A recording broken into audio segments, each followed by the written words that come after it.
Hi hello అందరికీ నమస్కారం అండి. తెలంగాణ పెన్షన్ లబ్ధిదారులకు నమస్కారం.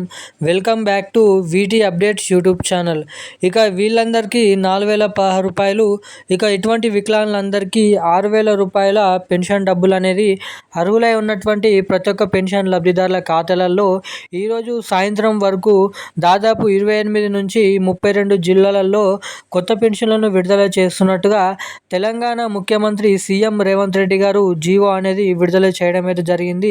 ఇక సంతకం పెట్టగానే దాదాపు ఇటువంటి జిల్లాలలో ఈరోజు సాయంత్రం వరకు ఈ పెన్షన్లను విడుదల చేస్తున్నట్టుగా మనకి అప్డేట్స్ అనేది విడుదల కావడం అయితే జరిగింది.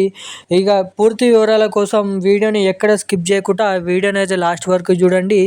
మన ఛానల్ని మొదటిసారిగా చూస్తున్నటువంటి పెన్షన్ లబ్ధిదారులు ఎవరైనా ఉంటే ఇటువంటి కీలకమైన లేటెస్ట్ న్యూస్ అప్డేట్స్ కోసం మన ఛానల్ని సబ్స్క్రైబ్ చేసుకోండి. అదేవిధంగా పక్కన ఉన్నటువంటి బెల్ ఐకాన్ కూడా యాక్టివేట్లను అయితే పెట్టుకొని ఈ వీడియోని తప్పనిసరిగా లైక్ చేయండి. ఇప్పటి వరకు వీడియోని చూస్తూ కూడా వీడియోని లైక్ చేయకుండా వీడియోని చూస్తున్నటువంటి ప్రతి ఒక్కరు కూడా ఈ వీడియోని లైక్ చేయండి. మన ఛానల్ని సబ్స్క్రైబ్ చేసుకొని వెంటనే వీడియోని వీలైనంత మందికి మీ బంధుమిత్రులకు ఈ అప్డేట్ సమాచారాన్ని అందించాలని అయితే కోరుతున్నాను. సో ఇక లేటెస్ట్గా వచ్చిన ఇన్ఫర్మేషన్ అనేది రికార్డ్ చేస్తూ ఈ వీడియో అనేది రికార్డ్ చేయడం అయితే జరుగుతుంది. వీడియోని అయితే లాస్ట్ వరకు అయితే చూడండి. సో ఇక ఏమాత్రం లేట్ చేయకుండా అప్డేట్లకు అయితే వచ్చేద్దాం. తెలంగాణలో ఉన్నటువంటి దాదాపు ఎవరైతే 30 నుంచి 35 లక్షల మంది పెన్షన్ లబ్ధిదారులు ఉన్నారో వీళ్ళందరి ఖాతాలలో ఇంకా కొత్త పెన్షన్ లబ్ధిదారులు యాడ్ అవ్వబోతున్నారు. ఇక ఇటువంటి అర్హులై ఉన్నటువంటి ప్రతి ఒక్క పెన్షన్ లబ్ధిదారుల ఖాతాలలో మనకి ఆగస్టు నెల నుంచి కొత్త పెన్షన్లను పంపిణీ చేయాలని క్యాబినెట్ మీటింగ్ సమావేశంలో ఏర్పాటు చేయడం అయితే జరిగింది. ఇక దీనికోసం భారీగానైతే పెన్షన్ డబ్బులను అయితే పోగు చేస్తూ సీఎం రేవంత్ రెడ్డి గారు ఆర్థిక శాఖకు డబ్బులను కొత్త పెన్షన్ల కోసం అరేంజ్ చేయాలని ఏర్పాటు చేయాలని అయితే చెప్పడం అయితే జరిగింది. ఇక మనకి దాదాపు ఈ కొత్త పెన్షన్ల కోసం ఎదురు చూస్తున్నటువంటి ప్రతి ఒక్క పెన్షన్ లబ్ధిదారులకు ఒక పెద్ద మంచి అదిరిపోయే శుభవార్తను అయితే చెప్పుకోవచ్చు. ఇక ఈ పెన్షన్లు చూసుకున్నట్లయితే జూలై నెలలో కొత్త జాబితా అనేది రిలీజ్ చేయడం అయితే జరుగుతుంది. ఆ జాబితాలలో వాళ్ళ పేర్లు అనేది రిలీజ్ కావడం అయితే జరుగుతుంది.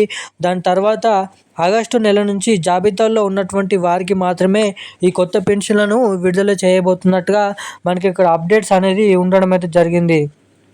ఇక తెలంగాణ తాజాగా చెప్పిన నిర్ణయం బట్టి మనకైతే ఎవరైతే అర్హులై ఉన్నటువంటి ప్రతి ఒక్క పెన్షన్ లబ్ధిదారుల ఖాతాలలో ఈ డబ్బులు జమ కావాలంటే కొత్త పెన్షన్లు ఏవైతే ఇస్తున్నప్పుడు కొత్త కార్డు అనేది ఇవ్వడం అయితే జరుగుతుంది.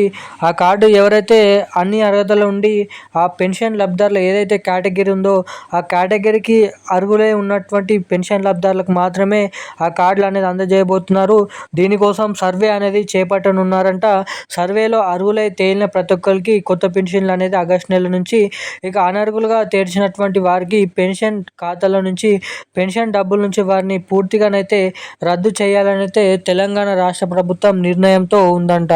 ఇక దీంతో పాటుగా ఏప్రిల్ నెలకు సంబంధించిన పెన్షన్లు ఎవరికైతే ఇంకనైతే జమ కాలేదో వాళ్ళందరినీ దృష్టిలో పెట్టుకొని కూడా జూన్ 2వ వారం వరకు ఇప్పటి వరకు పెన్షన్ డబ్బులు జమ కాని వారి ప్రతి ఒక్క ఖాతాలలో ఆ పెన్షన్లను విడుదల చేస్తామని తెలపడం అయితే జరిగింది సీఎం రేవంత్ రెడ్డి గారు. ఇక ఈ కొత్త పెన్షన్లు కానీ పాత పెన్షన్లు కానీ ఇలా జమ కాకపోవడానికి తొందరగా జమ కావాలంటే ఏం చేయాలనేది చాలామంది అయితే అడుగుతున్నారు. ఇక అటువంటి వారందరూ మీ బ్యాంక్ ఖాతాకి మీ ఫోన్ నెంబర్కి ఎన్పిసిఐ లింక్ మరియు ఈకేవైసీ అప్డేట్స్ అనేది చేయించుకుంటేనే మాత్రము మీ ఖాతాలలో ఈ కొత్త పెన్షన్లు జమ కావడానికి మీకు చాలా వరకు అయితే ఇక్కడ అవకాశాలు ఉంటాయని అయితే మీరు ఇక్కడ గమనించవచ్చు. సో ఇక ఈ పెన్షన్లకు సంబంధించిన లేటెస్ట్ సమాచారం అయితే ఇవి. Thank you guys.